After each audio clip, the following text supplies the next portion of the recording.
धान की फसल में इस समय एक वायरस ने हमला कर दिया। पूरे उत्तरी भारत में इस वायरस का हमले की खबरें सुनी जा रही है। जो बौने बूटे का रोग है इसको बोलते हैं बौने बूटे का वायरस, है इसको चीनी वायरस बोलते हैं, फिजी वायरस भी बोलते हैं। आज से 3-4 साल पहले भी इसने हमला किया था। इससे क्या होता है ना, हमारे जो धान के पौधे हैं वो छोटे रह जाते हैं, हाइट नहीं करते पूरी। टेलरिंग तो हो जाती है लेकिन हाइट नहीं बढ़ती, तो बाली भी नहीं निकलती, बाली निकलती है तो बहुत कमज़ोर निकलती है, तो उपज हमें कुछ नहीं मिलती। कई बार तो हमें सारी फसल ही नष्ट करनी पड़ती है, तो और दूसरी फसल की बिजाई करनी पड़ती है। तो इस समय भी पंजाब में, हरियाणा में और यूपी में भी कहीं कहीं पर इनकी खबरें सुनने को मिल रही है। तो ये क्या वायरस है, क्या इस पर हम दवाई स्प्रे कर सकते हैं, इसकी रोकथाम कैसे करनी है, ये हम बात आपके साथ इस वीडियो में शेयर करेंगे। सबसे पहले आपसे निवेदन है, यदि आप चैनल पे नए आए हैं तो कृपया चैनल को सब्सक्राइब कर लें। नोटिफिकेशन के लिए बेल वाला आइकन है जो आप उसे प्रेस कर दें, ताकि जो भी हम वीडियो डालते हैं उसका नोटिफिकेशन आपको मिलता रहे। आज से 3-4 साल पहले भी ये वायरस आया था पंजाब में, इसमें काफ़ी ज़्यादा एरिया में फैल गया था, तो फसलें नष्ट करनी पड़ी थी। हरियाणा में भी था, यूपी में भी था।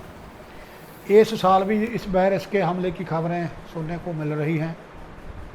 चीनी वायरस भी इसको बोलते हैं, फिजी वायरस भी इसको बोलते हैं।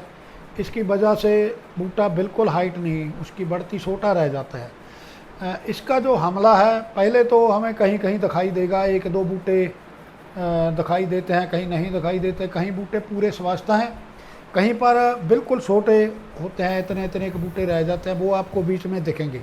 ये तो आम बात है, इससे तो कोई ज़्यादा घबराने की बात नहीं। लेकिन यदि ज़्यादा एरिया में स्प्रेड कर जाए तो बहुत बड़ी प्रॉब्लम कर देता है। स्प्रेड कैसे होता है जी, आगे कैसे फैलता है जी? जो राष्ट्रचूस कीड़े होते हैं, जैसे भूरा तेला है, जो काला तेला है, जो चिट्टा फुदका है जिसको आप बोलते हैं, वो एक पौधे जो जिसमें जो वायरस एंटर हुआ उस पौधे पे जाता है, उसका रस चूसता है, तो दूसरे पौधे पे चला जाता है, उसमें छोड़ देता है, तो वायरस ऐसे स्प्रेड हो जाता है। तो इसको कंट्रोल करने के लिए हमें क्या करना है, हम जो तेले वाली स्प्रे बोलते हैं, जिसको तेले वाली स्प्रे या भूरे फुदके वाली स्प्रे, वो करेंगे। तेले को कंट्रोल करना है, क्योंकि तेला ही या फुदका ही इसको आगे स्प्रेड करता है।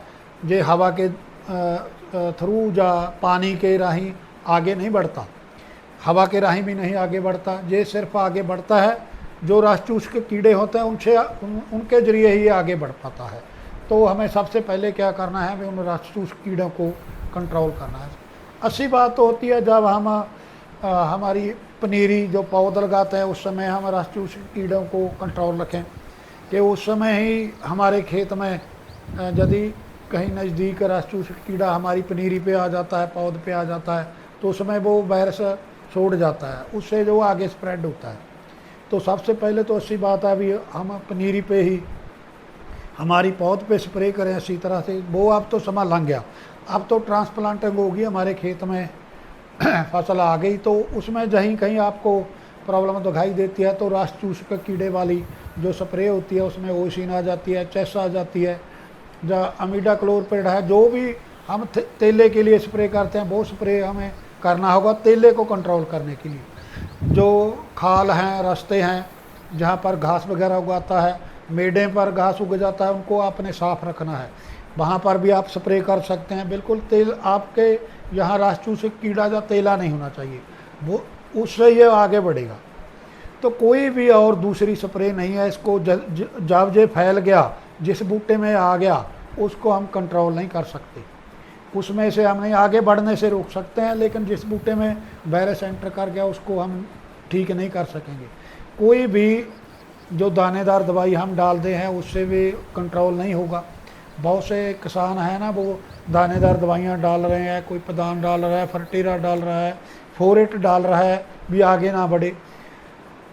जिस भी दवाई से राष्ट्रचूस का कीड़ा कंट्रोल होता है उससे फ़ायदा होगा, दूसरी कोई दवाई से कोई फ़ायदा नहीं होने वाला।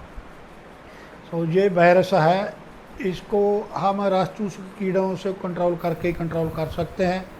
तो दोस्तों, आप उम्मीद है पूरी बात समझ गए होंगे।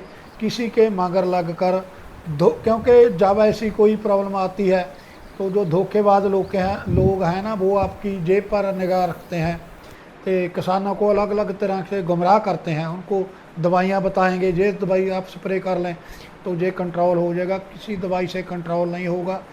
कंट्रोल करने के लिए हमें रस चूसक कीड़ों को कंट्रोल करना होगा और कोई दूसरा रास्ता नहीं है। तो दोस्तों, उम्मीद है आपको पूरी बात समझ में आ गई होगी। तो दोस्तों, धन्यवाद दोस्तों, सत श्री अकाल दोस्तों।